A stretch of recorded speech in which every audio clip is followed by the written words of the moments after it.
और हर महादेव, देवों के देव महादेव के चरण में प्रणाम करता हूँ। अपनी माता पिता के चरण में प्रणाम करता हूँ। सभी देव देवी के चरणों में प्रणाम करता हूँ। गुरु भाई गुरु बहन, कहानी बहुत ही सुंदर और अच्छा है। कहानी को कृपया ध्यान से सुनिएगा। कहानी को आधा नहीं सुनिएगा। आधा सुनने से शिव गुरु का अपमान होता है और पूरा सुनने से ज्ञान होता है। किसी भी कहानी हो, कथा हो, चाहे किसी भी चीज़ का चर्चा हो, उसके बारे में पूरा समझना चाहिए, जानना चाहिए, ताकि उससे कुछ आपको सीखने को मिले। आधा छोड़ देने से आपको ज्ञान अधूरी रह जाता है। और अगर मेरा वीडियो अच्छा लगे तो कृपया मेरे चैनल को सब्सक्राइब कीजिएगा, लाइक कीजिएगा और शेयर कर दीजिएगा, ताकि लोगों के पास इस तरह का अच्छी कहानी सीखने के लिए कुछ मिले। एक गांव में एक दुखिया नाम की महिला रहती थी। बेचारी को जितना दुखिया जैसा नाम था, उसी तरह उसके साथ दुख बीता। कहानी बहुत ही दिलचस्प है। कहानी को बीच में नहीं छोड़िएगा। उसका एक लड़का था। लड़का जब 10 साल के था तो उसको पति का स्वर्गवास हो गया। उस वक्त से वो दुखिया बेचारी जो दुखनी थी, वो अपने शिव गुरु के पूजा पाठ करते थी और अपने बेटा के लिए कहते थे कि हे महादेव, देवों के देव महादेव, कम से कम मेरे बालक की अच्छा नौकरी मिल जाए, चाकरी मिल जाए, अच्छा तरह रहे। इससे बढ़ के और माँ बाप को क्या खुशी होता है। और बहुत मेहनत से अपने बेटे को पढ़ाया लिखाया। उसका बेटा पढ़ लिख के एक अच्छा नौकरी प्राप्त कर लिया और वो विदेश में चला गया। ये सब सुन के उसको दुखनी को बहुत खुशी हुई कि कम से कम मैंने मेरी मेहनत का फल तो निकला। कुछ दिन बाद बीतने के बाद उसका बेटा जब घर आया अपने मम्मी के पास, बोली, मम्मी तुमने तो बहुत दुख झेली है, अब तुम्हारे दुख के समय खत्म हो गया है, अब तुम्हारे सुख का समय आ गया है। आज से तुम कोई काम नहीं करना माँ, मैं अच्छा जॉब खोज लिया हूँ, अच्छा नौकरी मिल गया है, मैं तुम्हें 2000 रुपया भेज दूंगा हर महीने, उतना में तो आपको खर्चा चल जाएगा महीनों दिन की ना माँ। बोली, हाँ बेटा, इतना में तो मैं आराम से खा लूंगा, मैं अकेला हूँ, और क्या खर्चा होगा। कहा ठीक है माँ, मैं भेज दूंगा। माँ भी पूरा खुशी हो गई और शिव गुरु को मन ही मन नमन किए, हे प्रभु महादेव, देवों के लिए महादेव, ऐसा बेटा सबको दे। और फिर 15 दिन के बाद उसके बेटे बाहर चला गया अपना नौकरी पर। वहां जाते ही 2000 रुपया माँ के खाते में डाल दिया। माँ यह देखकर बहुत खुश हुई और अपने खाने पीने का सामान, राशन पानी का सामान जाके दुकानदार ही से लाया और उसका जीवन अच्छे तरह बीतने लगा। गुरु भाई गुरु बहन, देखिए, दुख और सुख दोनों तो भाई है।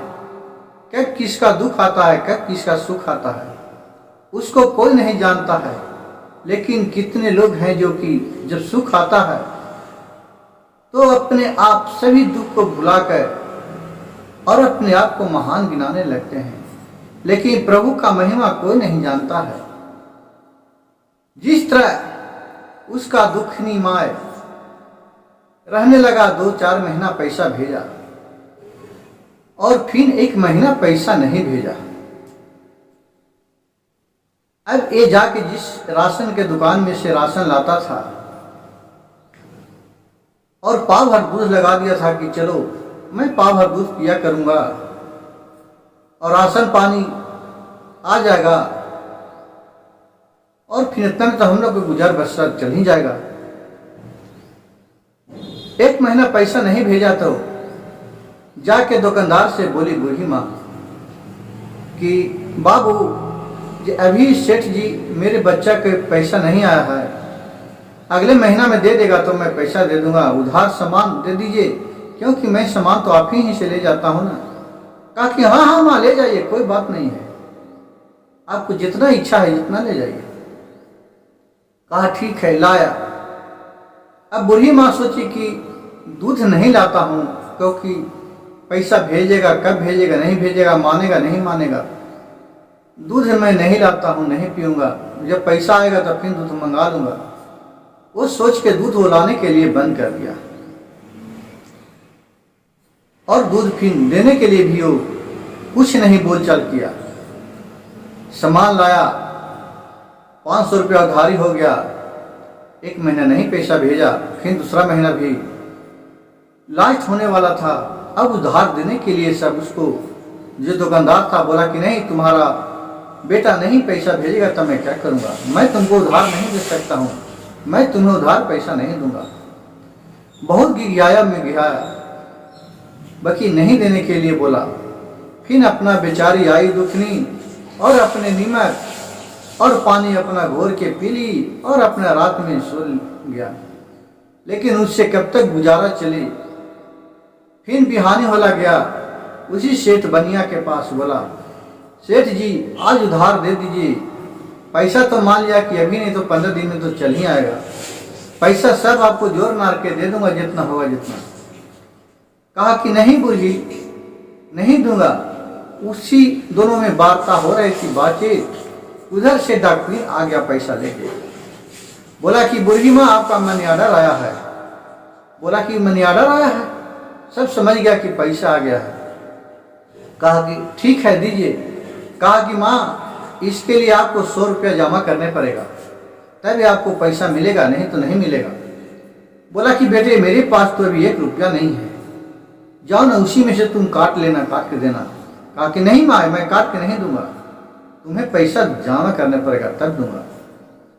वही बनिया से कहा कि लीजिए मनी ऑर्डर छुड़ा दीजिए, आप पैसा काट लीजिएगा, इसको भी जोड़।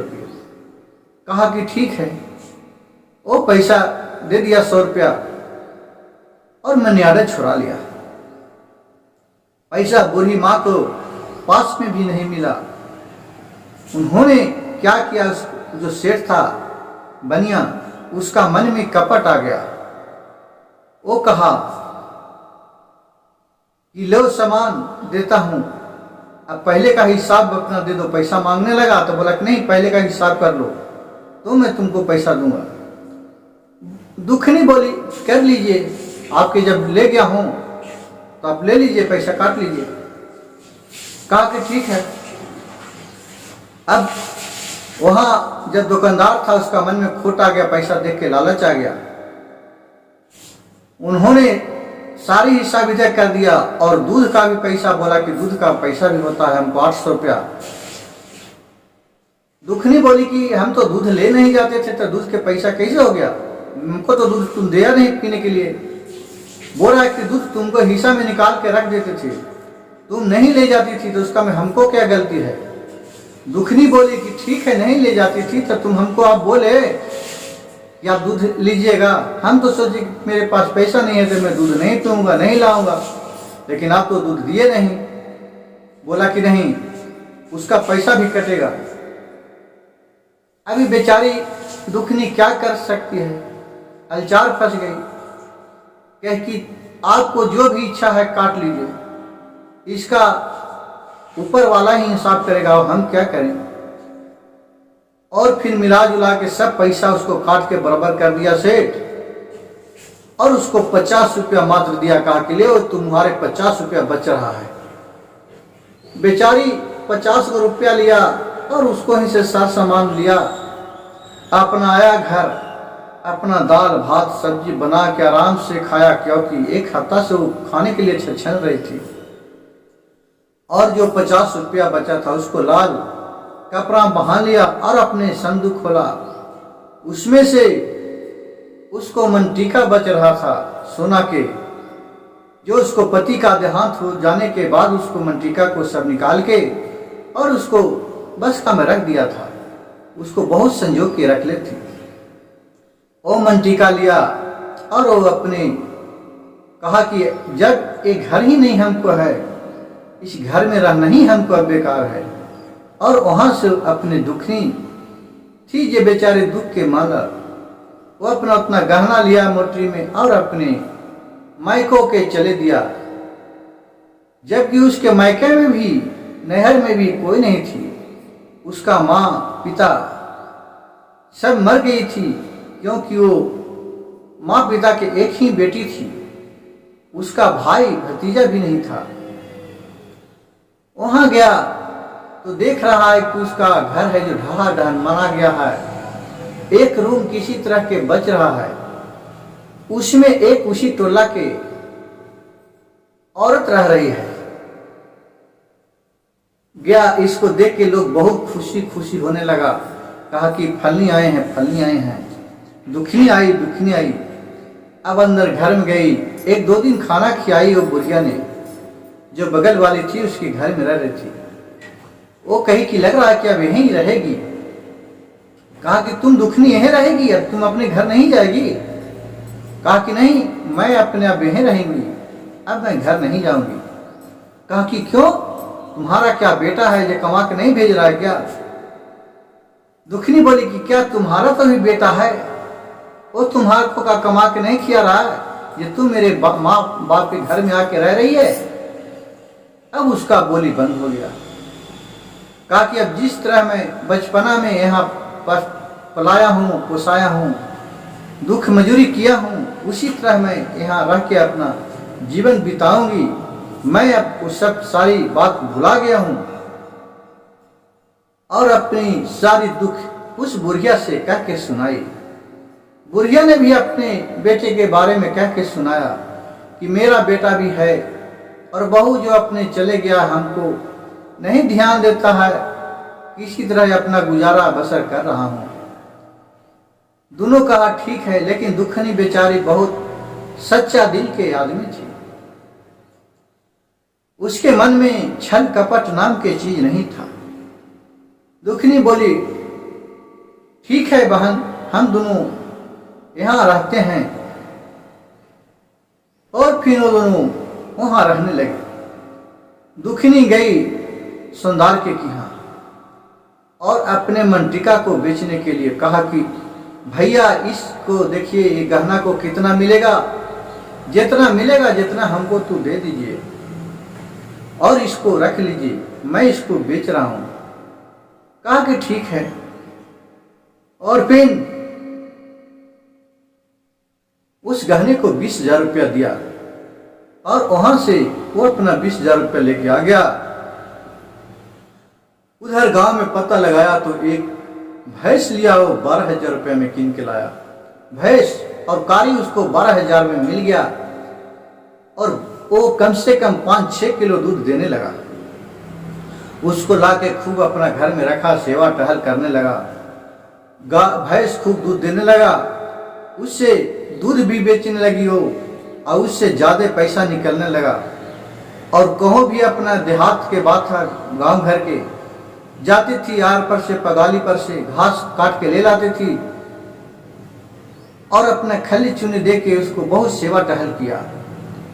साल लगते लगते वो बहुत बड़ा और पैसा जमा कर लिया, 2 तल्ला मकान बना लिया। शिव गुरु का महिमा अगर अपार होता है, इसको दिन दोगुना रात चौगुना दुखनी को बढ़ने लगा और दोनों बहन अच्छा से रहने लगी। और जो भी उसके दरवाजा पर आता था, गर्मी के दिन में उसको अपना छाछ बना के मट्ठा रखती थी। वो मट्ठा पियाती थी, कहती थी पिएगा बाबू मट्ठा? कहती थी कितने का पीने का इच्छा रहता था। कहता हाँ फुआ, हाँ दीदी, हाँ दीजिए, हाँ मामा, जिसको जो रिश्ता में लगता था वो कहती थी और उसको देता था। और बेचारी बहुत ही सच्चा दिल के आदमी, उसको से उस गांव में पूरा उसको प्रशंसा, उसको गांव जवार में होने लगा। दुखनी का नाम पूरा जस में बदल गया। इतना सच्चा दिल के तो इस इलाका में आदमी ही नहीं है, नहीं इसके मन में किसी छल कपट का चीज नहीं होता है। कुछ समय के बाद वहां इलेक्शन आया तो गांव के मुखिया के पद पर लोगों ने इसी को चुना और वहां बिना इलेक्शन के निर्वाचन उसको घोषित कर दिया गया। और उसको जो भी वहां पंच में अपना इलाका में जो भी उसके फंड से पैसा आता था सबको काम करा के गली गली नली रोड खरैया नल जल सारी व्यवस्था कर दिया और इसी तरह उसका जीवन सुख में बदल गया। महादेव जिस तरह दुखनी को दुख बदले उसी तरह मेरा वीडियो देखने वाले और कहने वाले सुनने वाले सभी को दुख दूर करे। हर हर महादेव, घर घर महादेव, देवों के देव महादेव के चरण में प्रणाम करता हूं और कृपया मेरा वीडियो को लाइक कर दीजिएगा, सब्सक्राइब कीजिएगा, शेयर कीजिएगा।